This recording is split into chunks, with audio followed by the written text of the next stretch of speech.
बातें हैं। आरती की तैयारी की जाए क्या? तो 5-10 मिनट का थोड़ा विषय और ले लेता हूं। हाँ, ऐसा मेरा है, क्योंकि मेरा विषय भी पूरा हो जाए। तो ध्रुव के पुत्र हुआ उत्कल। उत्कल के बाद में अंग हुआ। राजा अंग भी बड़ा प्रतापी था, अपने पिता और दादा के अनुसार ही शासन करता था। अंग के बेन नाम का पुत्र हुआ। बेन बड़ा दुर्दंड था, महापातकी था, अभिमानी था, अपनी मनमर्जी से करता था, किसी को कुछ भी नहीं समझता था। तो एक दिन ऋषि महर्षियों ने मिलकर के राजा बेन को समझाया, भाई ऐसा नहीं करना चाहिए, मर्यादा पूर्वक रहना चाहिए। राजा तो प्रजा का माँ बाप होता है, अपने संतान को किस प्रकार से लालन पालन करना चाहिए, उसी प्रकार से अपनी प्रजा का लालन पालन करना चाहिए, किसी के साथ में अन्याय नहीं करना चाहिए। बेन ने कहा, तुम कौन हो समझाने वाले, जाओ यहां से, चले जाओ। उनको ललकार करके निकाल दिया। ऋषियों ने आपस में मिलकर के कहा कि ये बेन काम का नहीं है, इसका अंत कर देना चाहिए। उसको श्राप दे दिया और वो मृत्यु को प्राप्त हो गया। जब बेन मर गया तो उसके कोई संतान नहीं थी, राजा किसको बनाया जाए? सबने कहा ये तो अनर्थ हो गया। अरे ध्रुव जैसे कुल में और उसका नाश कर दिया हमने।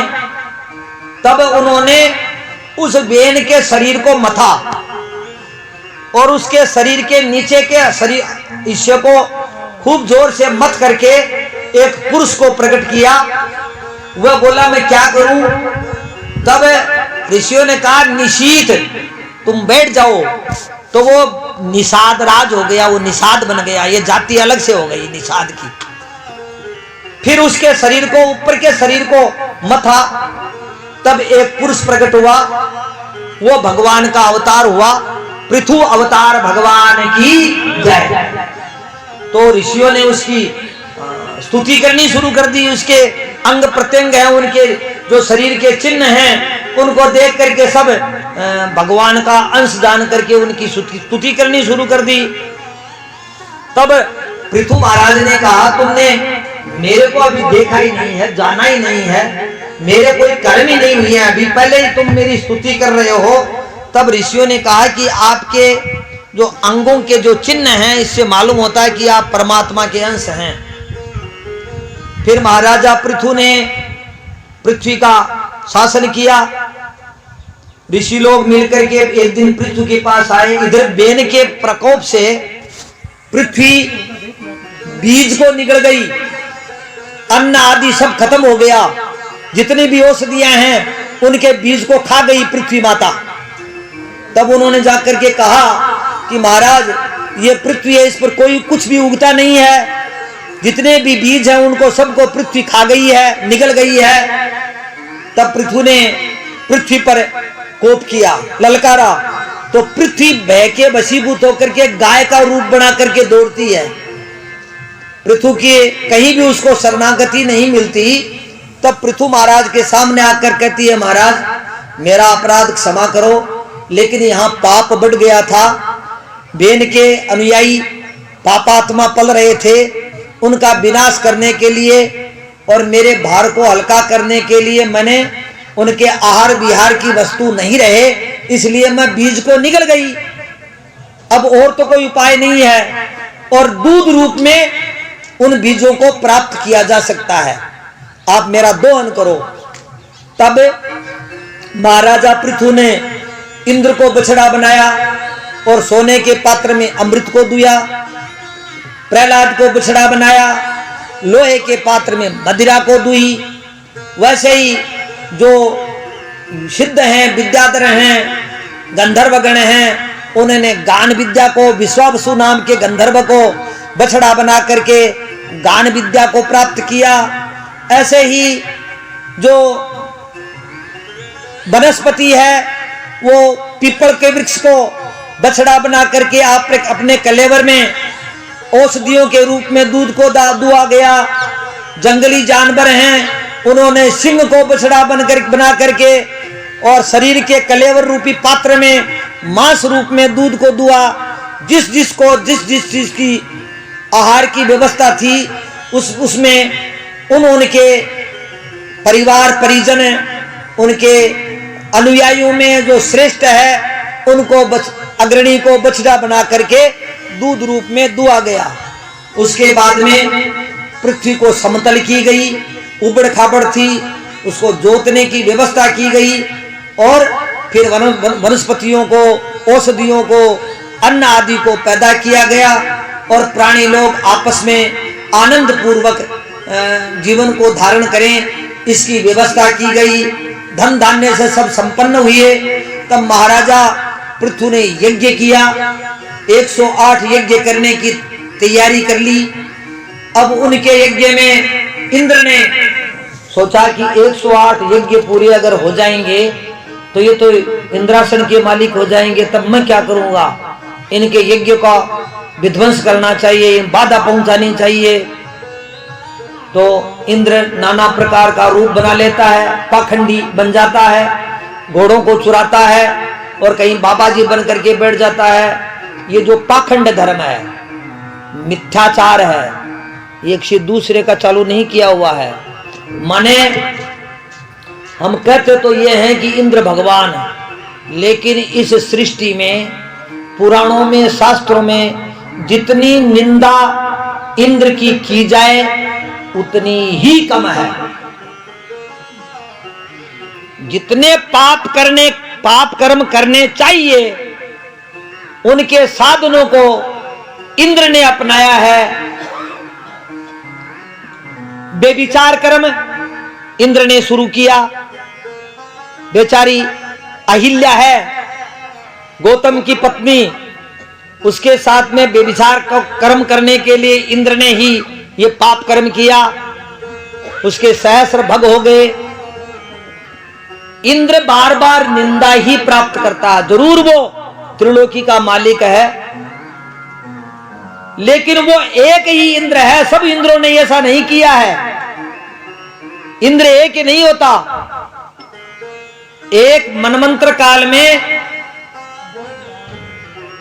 एक जो मनमंत्र काल होता है उसमें एक इंद्र होता है। 14 मनमंत्र होते हैं। तो अलग अलग काल में, अलग अलग युग में अलग अलग इंद्र होते हैं। और वो इंद्र जो होते हैं वो तपस्या करके और ऐसी पदवी को प्राप्त होते हैं। जैसे कालांतर में श्री हनुमान जी महाराज भी इंद्र बनेंगे, राजा बलि भी इंद्र बनेगा, लेकिन जब इंद्र बनेगा तब उसको बलि नहीं कहा जाएगा। तो ऐसे बहुत सारे हैं जो तपस्या के प्रभाव से इंद्र के पद को प्राप्त करते हैं, अपने भजन के प्रभाव से।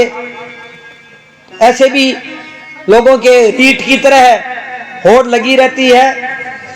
तो पृथु महाराज ने यज्ञ किया। इंद्र का मालूम हुआ तो इंद्र को मारने के लिए अस्त्र शस्त्र उठाते हैं। ऋषियों ने कहा कि आप यज्ञ की दीक्षा ले चुके हैं, आपको क्रोध नहीं करना चाहिए, इसलिए आप अस्त्र शस्त्र मत उठाओ, हम अपने आप व्यवस्था कर देंगे। तो मंत्र के द्वारा इंद्र को यज्ञ में भस्म करने के लिए आह्वान करते हैं। तब इंद्र ब्रह्मा के पास गया, जाकर के बोला मेरी अब जान बचाओ, जैसे भी हो, आगे के लिए मैं ऐसा नहीं करूंगा। तब ब्रह्मा जी ने जाकर के और उनकी संधि करवाई, इंद्र को माफ करवाया गया। और फिर महाराजा पृथु ने अपनी प्रजा को समझाया बुझाया। अपने पृथु महाराज ने अपने बरही नाम के पुत्र को राजगद्दी प्रदान करके वो भी अपनी पत्नी अर्ची के साथ में जंगल में चले गए। तपस्या करके वहीं जंगल में उनका दाह हो गया। अर्ची भी उसके बाद में सती हो गई। इस प्रकार से ये महाराज प्राचीन बरही हुए। बरही बाद में बड़ा धर्मात्मा थे। वो नारद जी आ जाते हैं। नारद से पूछते हैं कि महाराज ये संसार क्या है, मैं किस लिए आया हूं, मुझे क्या करना चाहिए, मेरे समझ में नहीं आ रही। तब नारद जी महाराज ने एक सुंदर उपदेश प्रदान किया। बोले मैं तुम्हें एक गाथा सुनाता हूं, एक कहानी सुनाता हूं, मुझे ब्रह्मा जी ने बताई थी, सो मैं तुम्हें बताता हूं।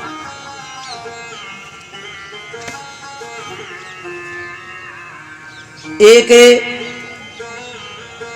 राजा था, बड़ी सुंदर बात बताई है। एक गांव था जिसमें एक बगीचा है, उस बगीचे में कोई नहीं रहता। एक शिकारी उस बगीचे में आता है। वो अपने मित्र के साथ में हिमालय पर्वत के उधर की दिशा में रहते हैं दोनों, एक आश्रम बना करके। एक विज्ञात और अविज्ञात नाम से हैं।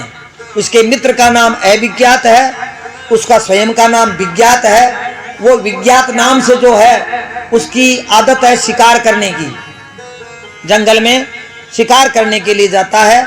उस बगीचे में प्रवेश करता है। बड़ा सुंदर बगीचा है, उसमें शीतल मंद सुगंध पवन बहती है, उसमें तरह तरह के झरने हैं, सब प्रकार के बगीचे हैं, सब प्रकार की वनौषधि है, सब प्रकार के जानवर हैं। उसमें एक महल है। वह महल 10 तल्ला है, बड़ा ऊंचा है। शिखर उसका लोहे का बना हुआ है। उसके महल के 5 द्वार पूर्व में हैं, 2 द्वार पश्चिम में हैं, एक उत्तर में है, एक दक्षिण में है। ऐसे उसके द्वार हैं। बड़ा सुंदर सोने का महल है। वो उसको देखता है, कौन है क्या है। उस महल में घूम करके आता, कोई नहीं है। इधर उधर देखता है तो दूर एक औरत आ रही है। एक नौबाला है, उसके गले में पुष्पों की माला है, उसके चारों ओर भंवरे गुंजायमान हैं। उसके साथ साथ में 10 स्त्रियां हैं, जो कोई नाच रही है, कोई गा रही है, कोई उसके श्रृंगार का ध्यान करती है। एक 5 फड़ वाला सर्प आगे आगे चलता है। उसके पास जाकर के पूछता है, हे सुश्रोणी, तुम कौन हो? इस ढाणी में रहने वाली तुम कौन हो? कहां से आई हो? किसकी बेटी हो? तुम्हारा क्या गोत्र है? तुम विवाहित हो या अविवाहित हो? तुम्हारा परिचय बताओ। वो लड़की बोलती है कि तुम कौन हो, तुम अपना परिचय बताओ। बोल, मैं तो किसका हूं, क्या हूं, मुझे मालूम ही नहीं है। मेरा क्या नाम है ये भी मुझे मालूम नहीं है। मैं कहां से आया हूं ये भी मैं भूल गया। मैं तो भटकता फिरता हूं। मेरा तो कोई नाम या गोत्र या कुछ भी नहीं है, तुम अपना बताओ। उसने कहा, मुझे भी मालूम नहीं है मेरा क्या गोत्र है, किसकी बेटी हूं। हाँ, ये जरूर है, ये 5 फण का सर्प मेरा सेवक है, वो मेरी सेवा करता है, रक्षा करता है। ये 10 दासियां हैं, वो मेरी सेवा करती हैं, बस। और मैं कहां से आई ये भी मालूम नहीं है, और कहां जाऊंगी ये भी मालूम नहीं है। घूम रही हूं, फिर रही हूं, भटक रही हूं। बोला, भटक कर क्या करोगी? आपने कोई जात पात तो अड़े को नहीं, और माँ बाप तेरे को नहीं, माँ बाप मेरे को नहीं। आपने दोनों ब्याह कर लियो। ये महल में रहा सुनो है, इसमें कोई नहीं है। इस महल में रहेंगे हम लोग, आनंद से रहेंगे, खाने पीने की यहाँ कोई कमी है नहीं, भंडार भरे हैं। उस औरत के साथ में वो रहने लग जाता है। उसके 10 पुत्र हुए, एक एक के पुत्र के 10-10 पुत्र हुए, एक एक के पुत्र के 10-10 पुत्र हुए, एक एक के प्रपुत्र के 10-10 हुए। ऐसे करके पूरा विशाल उसका घर भर गया। बड़े मस्ती से रहता है। एक दिन बहुत काल बीतने के बाद में वो आनंद से रहते हैं। वो शिकार करने के लिए जाता है। उसके शिकार की आदत है। उसने कहा, वो उसका नाम अपना दोनों नाम रख लेते हैं। एक का नाम, वो पुरुष का नाम तो पुरंजन रख दिया गया, और वो औरत का नाम पुरंजनी रख दिया गया। ऐसे वो अपना एक दूसरे का नाम रख लेते हैं। वो पुरंजन जंगल में शिकार करने के लिए जाता है। उसने सोचा, क्या पता ये वापस आएगा कि नहीं, ये तो भटकता फिरता है, मुश्किल से मिला है, कहीं दूसरी मिल गई तो उसके साथ में रहने लग जाएगा। तो आज अगर आ जाएगा तो उसकी पक्का डोरा कर दिया जाए। तो पुरंजनी ने आठी पाठी ले ली, रूठ गई। उसको मनाने लगता है तो बोले, देखो आज के बाद में मैं तुम्हारे साथ नहीं रहूंगी। मेरे साथ रहना चाहते हो तो मैं जैसा करूं वैसा तुम्हें करना पड़ेगा। मैं जैसा खाऊं वैसा खाना पड़ेगा। मैं जैसा करूं वैसा तुम्हें करना पड़ेगा। तुम अपनी मर्जी से कुछ भी नहीं कर सकते, अगर ये वचन दो तो मैं तुम्हारे साथ रहूं। पुरंजन ने स्वीकार कर लिया। अब वो रोती है तो वो रोता है, वो हंसती है तो हंसता है, वो खेलती है तो खेलता है, वो नाचती है तो नाचता है, वो गाती है तो वो गाता है, वो खाती है तो खाता है, सब उसके अनुसार करती है। इधर में चंडवेग नाम का जो गंधर्व था, उसका वो घर था, महल था। वो चंडवेग नाम का गंधर्व आया, उसके महल में तो दूसरों ने कब्जा कर रखा है। उसको कहा गया तो 5 फण वाला सर्प द्वार पर खड़ा है, उसको भगा दिया, बोल जाओ यहां से। तो वो अपने परिवार वालों को, परिजनों को इकट्ठा किया, भाई मेरा महल है, उसमें तो दूसरों ने कब्जा कर लिया है, आप छुड़वाओ। तो 360 गंधर्व है और 360 गंधर्वियों को साथ लेकर के उसके ऊपर आक्रमण किया। लेकिन वो 5 फण वाला सर्प वो गंधर्वों और गंधर्वियों को खा जाता है। ऐसे करते करते वो समय बीत जाता है। वो चंडवेग नाम का गंधर्व उसको पराजित नहीं कर सकता। तब तक अचानक क्या हुआ, एक मृत्यु की पुत्री थी काल कन्या। वो काल कन्या के साथ में कोई भी विवाह नहीं करना चाहता था। वो ढूंढती ढूंढती वो पुरंजन के महल में पहुंच गई और पुरंजन से कहा तुम मेरे साथ विवाह कर लो। पुरंजनी ने पकड़ करके उसकी चोटी और उठा करके पटका नीचे, तो जाओ यहां से, तुम कौन होती हो मेरे पति के साथ में विवाह करने वाली। वो काल कन्या ने सोचा, रे मैंने तुम्हारा निरादर नहीं किया, तुम्हारे पति से पूछा था, वो अगर हाँ करता या ना करता, तुम कौन होती हो, मैं तुम्हारा सर्वस्व नाम विनाश कर दूंगी। ऐसा कहकर के वो मृत्यु के पास गई, जाकर के अपने पिता से कहा कि मैं एक श्रेष्ठ वर ढूंढ करके आई हूं, लेकिन उसकी पत्नी ने मेरा निरादर कर दिया, उसका बदला लेना चाहिए। तो उसने क्या किया, अपने प्रज्वार नाम का जो मित्र था उसको भेज दिया। अब वो 360 गंधर्व और 360 गंधर्वी युद्ध करने के लिए आती हैं। उसको तो वो 5 फण वाला सर्प जूझता है, इधर में वो काल कन्या और वो प्रज्वार मित्र दोनों आते हैं। वो काल कन्या ने तो वो जो पुरंजनी थी उसके कंठ पकड़ लिए और मोच दिए, बोलो तुम्हें मारूंगी छोड़ूंगी नहीं। और वो प्रज्वार नाम का जो मित्र था, वो काल कन्या ने उस पुरंजनी को मार डाला। तो मरते समय हा पुरंजन करते हुए मरी। तो मर तो गई, लेकिन पुरंजन ने क्या किया था, उसने कहा था कि तुम जैसा करोगी वैसा ही मैं करूंगा। इसलिए उसको भी अपनी उसको मर गई तो उसको भी मरना चाहिए, इसलिए वो पुरंजनी करता हुआ मर गया। तो अंत में जैसी मति वैसी गति। तो पुरंजन तो पुरंजनी करता हुआ मरा, तो वो विदर्भ देश के राजकन्या बना। मोटियार हो जो लुगाई बन जन्म गयो, कोई का मन में कही क्या करें को मोटियार का तो मोटियार ही जन्म है, लुगाया का लुगाई जन्म, यहाँ बात को नहीं है। भागवता बात को नहीं बतावा है। आज जीवात्मा न तो स्त्रीलिंग है और न ही पुलिंग है और न ही नपुंसकलिंग है। इस बात को अनुभव करना चाहिए। स्त्रियां नहीं रहेंगी, पुरुष नहीं रहेंगे, ये ज्ञान होना चाहिए, तब तो जीवात्मा है। नहीं तो जीवात्मा कहाँ है? जीवात्मा क्या है? ये परमात्मा का अंश है, ये तो ऊर्जा है उसकी, शरीर में आती है। तो जैसा हम अंत में चिंतन करते हैं, तो ज्यादा बात अब भी है कि बुढ़ापे के मान आंखों के उसी या करता करता ये मर गया तो ए बढ़ जाओला मुश्किल आ है। ये वास्ते के उसी बात को अपन बेरो को नहीं, और आपा कुछ कर भी को नहीं पावा, आपा हताश है।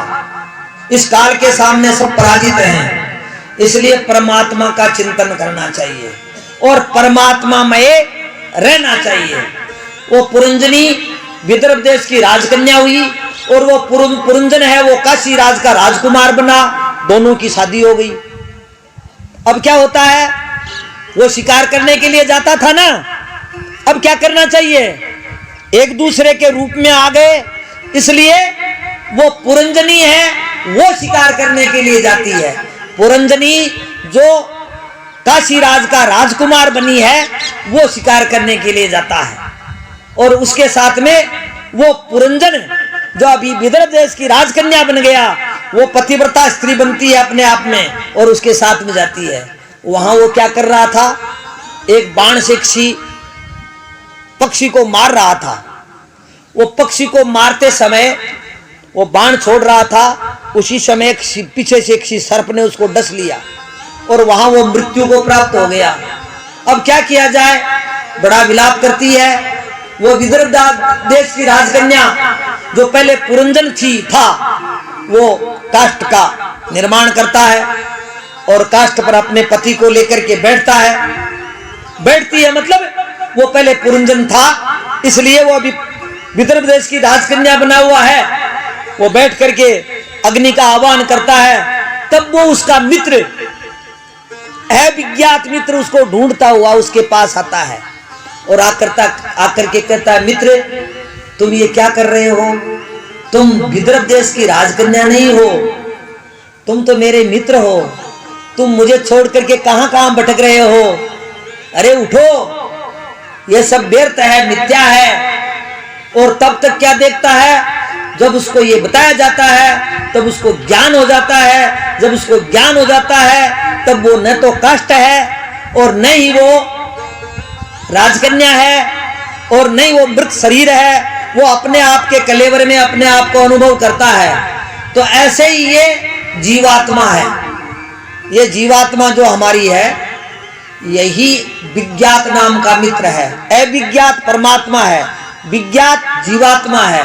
ये बुद्धि है, ये पुरंजनी है, ये 10 इंद्रियां हैं, ये इनकी सहेलियां हैं। और 5 फण वाला सर्प, प्राण, अपान, व्यान, समान और उदान, ये 5 प्राण हैं। ये 5 फण वाला सर्प है। ये 360 गंधर्व और 360 गंधर्वियों से रक्षा करता है।